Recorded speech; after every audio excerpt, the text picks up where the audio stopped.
آپ کا جو بھی مسئلہ ہو، جو پریشانی ہو، جو تکلیف مصیبت ہو، جو آزمائش ہو، کمنٹ میں لکھیے۔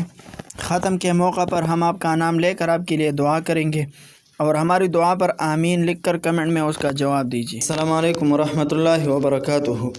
کامیاب انسان چینل میں آنے پر دل کی گہرائیوں سے خوش آمدید کہتے ہیں، اور اللہ رب العزت کی بارگاہ میں دعا کرتے ہیں کہ اللہ تعالی ہم سب کو کامیاب انسان بنائے۔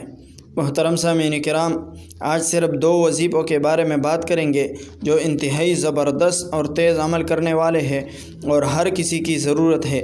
نمبر 1، شہوت نفسانی پر غالب ہونے کا وظیفہ، یعنی خواہشات نفسانی، شہوت میں ابھار ہو، نظر بد ہو رہی ہو، اور ہر وقت گناہ کا ارادہ ہو دل میں، اور گناہ سے بچنا مشکل ہو، نظر کی حفاظت نہ ہو رہی ہو، ہر جگہ ہر وقت بس ذہن میں یہی خیال ہو، اس کو چاہیے کہ الملک العزیز کا کثرت کے ساتھ ورد کرے۔